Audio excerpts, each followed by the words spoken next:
Hello, folks. This is Joe from MIGeekScene.com. I am at GR8bit Live at DeVos Hall. I am standing here with Night of the Round. The members are Justin, Adam, and Kevin. How are you guys doing today? Really good, really good. Oh, well, that was a great intro. Thank you so much. No, I'm just kidding. We're doing awesome. Obviously, this is going to come out after the show has gone off, but I'm really looking forward to watching these guys play tonight. They're, was it polyrhythmic? There's a little bit of everything in there. You know, it's funny that you asked that because when I started the project, I had the idea of a power metal band. Oh, and, no. Like Manowar? No, not.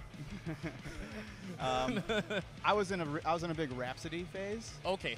And so I kind of had the idea to do sort of a one-man power metal thing, and then I heard Power Glove after that, and I was like, okay, they're doing it way better than I could do it. I'm gonna go a different route, and then I just kind of started using whatever I was listening to at the moment, and so there's a little bit of polyrhythms, there's thrash, there's black metal, there's a little bit of everything in there now. Blast beats and whatnot, Yeah. thanks to this man right here. But one of the things I noticed when watching your recent video, Death Cycle 666, why the 8-string guitars for you two in particular? Well, that goes back to more of the early Night of the Round. I think it was like 2009. Well, I started in 2008, and then 2009, maybe a year after I started it, I was just tuning down so much on my 6-string guitar, and I was tuning to the point of where the guitar was almost unplayable, and then I just found that the 8-string, that's right before 8 strings kind of took off. They were still kind of hard to find. They weren't production Ibanez models or anything like that, so I had to do some digging around and found a pretty, I guess, fairly priced 8-string, and I bought it and gave it a shot and just started using that to write the material for Night of the Round. Okay, what about yourself? Well, basically, me and him have been friends a long time. Our bands played together in our local scene, so we knew each other, and he would always send me stuff of the early Night of the Round demos, and be like, hey, what do you think of this? Like, oh, this is awesome. Like, dude, I got an 8-string guitar. Like, oh, dude, I gotta come check that out. So I go over there and check it out. And I'm like, yeah, I gotta hop on board with this. I just want one just to mess around with it. And so I started getting used to that. I jumped from a 6 to an 8 like immediately. Wow. Yeah, it took like a week of like just messing around with it. Easing into a Slipknot 7-string. No, I just straight to it. But yeah, I got the same guitar as him, and after a while, he's just like, you know what? I kind of want to take this live. What would you think about like jamming and playing along? Like, yeah, man, definitely. Like, I would definitely love to do that. And ever since then, we've just been, chugging along on it. Like, started off as me like doing a song with him just for fun, and then it just ended up being like, hey, want to be my guitar player? Like, yes, I do. Sounds like a lot of fun. So that's basically it. The rest is history. Okay, I was like, are you guys seeing yourself progressing to be like Meshuggah and now have 9-string guitars? Because I just saw a photo of that recently. I'm like, are you kidding me? No. That's not anything new, though. Like, as soon as like another band comes out with another more guitars on their string, more strings on the guitar, we're just gonna, I'm gonna have a keyboard-sized guitar. We're gonna play all of this. Yeah, I personally have no interest in that. At this point, sir. At this point. I would love to play one, but I don't see myself really trying to incorporate that in any way, just because, I don't know. Yeah, we tune low enough. Well, I have a 12-string guitar Yeah. with strings under that on top of that, so it's like... Well, since you guys have been doing this, how long have you been doing this all together? Because you now have, with the recent album that just came out, you now have 3 albums under your belt. Yeah, 3 albums in 3 years. Because we first show was what was it? 2012. Yeah, we had our first show late summer or early fall of 2012. We started working as a band, practicing and getting everything, trying to relearn all the old songs and who's going to play what, and that was like a 6-month process or so, just figuring out like who's going to do what part and how we're going to do this live, like transitions, like because this was meant to be just like a internet project. Yeah. This wasn't really exactly planned on being a live band, but the songs were just so awesome and like catchy. It's like, we should try it, why not? Let's see what we can do, Yeah. Fair enough. Kevin, I would like to say to you, I think your drumming is awesome. I mean, you really add a lot to it. So, Thank you, dude. what are you? We're gonna just start with the musical influences now. Musical influences round, folks. Yeah. What are your musical influences, or who should I say? Dude, the band that got me into music and playing drums is Slipknot. So they're always going to be my favorite band, always. Okay. And so that's no, I don't know, that's never going to change. But I love Paramore. Paramore's my shit. Awesome. That's all I listen to. Adam, what about yourself? I actually listen to a lot of electronic music lately. A lot of chiptune music. Well, you were at the perfect place this weekend. You're not. Or today, should I man. say. You're not kidding. One of my favorite chiptune guys I'm going to shout out right now is his name's Snessa, and he's from Ann Arbor. Well, Ypsilanti, Ann Arbor area, and he's killer.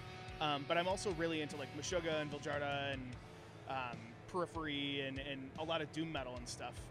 So that's where I got really into the super low tune guitar stuff. Since you're into doom metal, are you familiar with Burning Witch? Oh yeah. I mean, anything that those dudes are involved with has been part of the catalog for a really long time. I'm really into Bong Ripper from Chicago, who tune lower than what's comfortable and like they're louder than what's necessary. But well, I like to look at Burning Witch as my form of the blues because like I could have a bad day, but then when I listen to Edgy 59, I'm like, oh, it's not as bad as I thought it was. Is as bad as his is. Yeah. Justin 1, Justin 2. Yeah, no, I'm just kidding. I would not refer to you as that. If you couldn't tell by the music, Meshuggah is my favorite band. They've been my favorite band probably since high school. But I saw a Behemoth hoodie that you were really wearing in the big video. into Behemoth. Testament is another big influence. I'd say like my two favorite bands are Testament and Meshuggah, which you can probably tell by the music because I have there's a lot of thrash influences and a lot of polyrhythm and stuff like that. Alex Stolnick. I'm also like an old school hip hop guy. I can get into chip tunes. I can get into a lot of stuff. Right now I'm in a Coheed and Cambria phase. Okay. So I'm kind of all over the place, but yeah, I'd say top 2 Testament and Meshuggah. Okay, I mean it's cool to see that you guys aren't just strictly being a metalhead is awesome, but you're not narrow-minded. Right. Well, man, yes, I can agree. No clean vocals. I can agree. You know what, man? I have to be honest. Most metalheads are not narrow-minded. A lot of people find that when they ask people questions. Oh no, and I do find that with a lot of people that I've talked about. I've run into some like nothing but metal. I'm like, well, have fun with that. Right. It's just so, I don't know, just so linear. You need to mix it up. Like you have different moods every day. I don't want to listen to like heavy ass shit like Cannibal Corpse all the time. You know, I love them. I do. Yeah.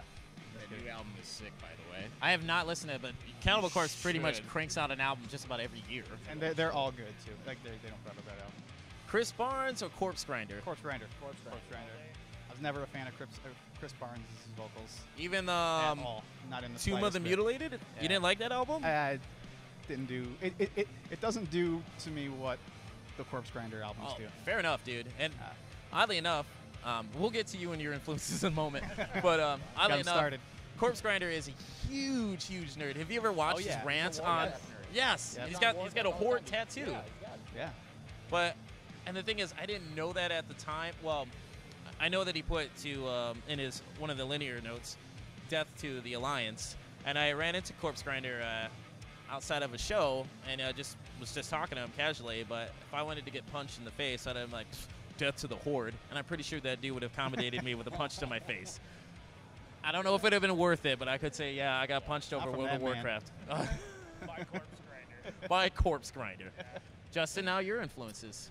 Well, I'm also as big a fan of Meshuggah as Justin. That's one thing we had in common. You know, I always wanted to like try and play stuff like them. You know, like they really got me into like the grooviness, and I used to be a bass player actually, so switching to an 8-string guitar is like more of my territory because I can hit single notes a lot, but it still sounds full. So they're a big influence on me just because how they keep evolving, but they're still the same band.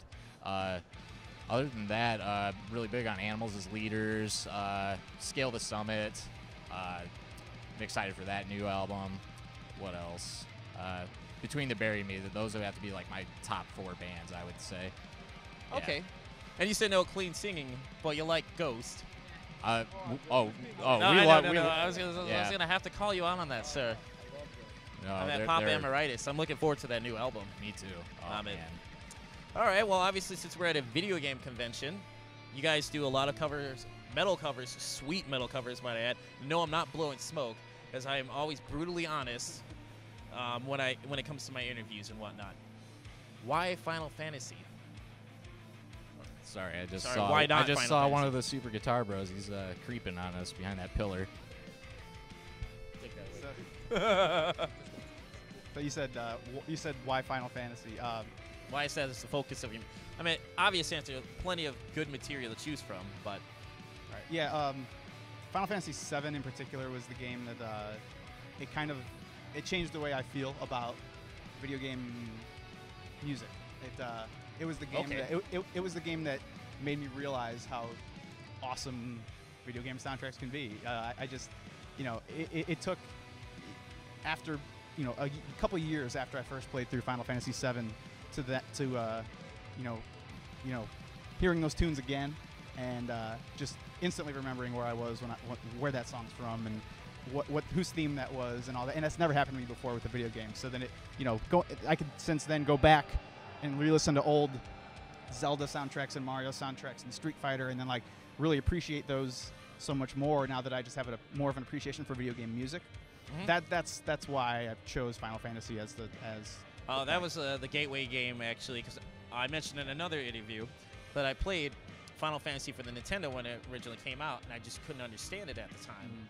And then years later, when I kept seeing footage for 7, I played a demo of it. I was like, wow, this is pretty cool, and I was hooked since. Yeah. How excited are you about the remake? Very, very excited.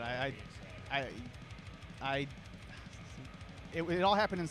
It was so fast and such a blur because we're big hockey fans too, and Game 7. Game 7 of the Stanley Cup was happening at the same time. That 7 was announced. No, the Blackhawks scored at the same time the game was announced. It was a magical moment. So- I'm No. watching E3 on my phone, and I got the hockey game on my TV at home, and I was like, yes. Oh, yes, yes. Yeah, it was literally with. It was awesome. Yeah, From Chicago Final Fantasy fans. yeah, absolutely, absolutely.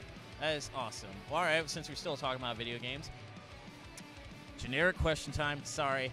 Favorite video games or games that you've enjoyed over the years. It does not matter when or where.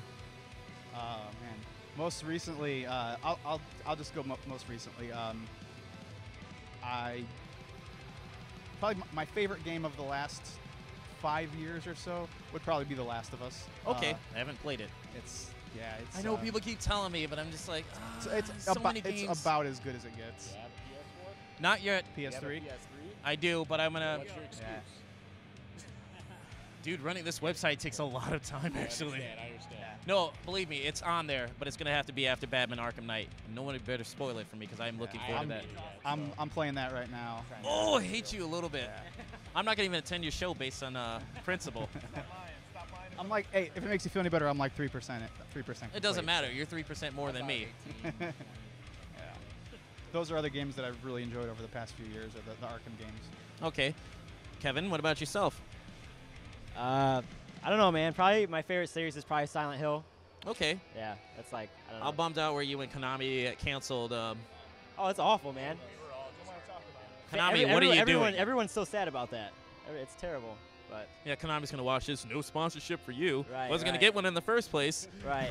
Yeah, exactly. And Metal Gear Solid, so another Konami.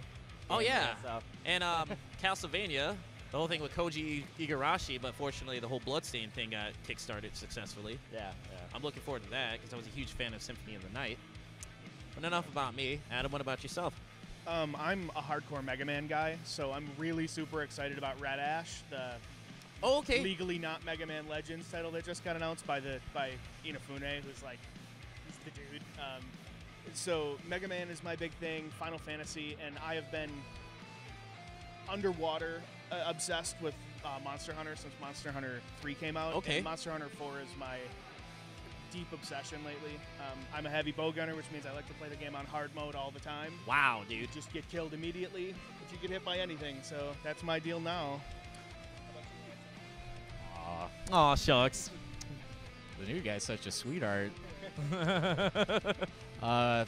I'd have to say probably my favorite series of all time would have to be the Mass Effect series. I played those games so much. I just love the exploration, the story, all the different outcomes. It definitely, I wasted a lot of not even wasted, but spent a lot of time and put a lot of effort into those games. So, good job, BioWare. Also, Metal Gear Solid fan. Looking Huge forward Metal to Gear. 5. It's my life. We better be on a hiatus because we're September. between the September is going to be that month. As far as right now, been playing a lot of Destiny. Okay. I'm a Destiny guy. Love it. Real excited for the Taken King. So yeah. Okay. That's All right. basically it. Well, if people were interested in checking out your music, where can they find you online? Well, Official spokesperson.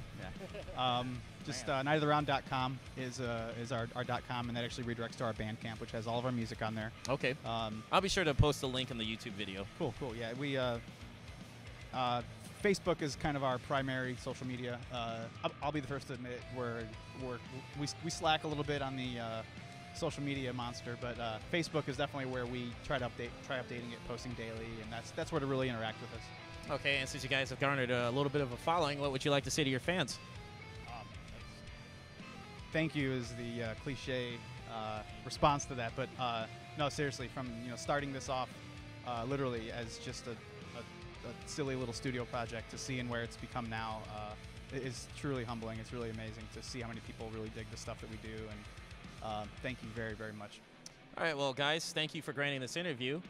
Thank you very much. No problem. I'm really looking forward to this set, and people watching this later are like, I wish I could have been there. Yeah, you should have. It's free. It's free. It's free. There should have been no reason why you stayed at home. Oh, I don't want to go to a free event. But a big fail. Nonetheless, this is Joe from MIGeekScene standing with the guys from Night of the Round. Take it easy, folks.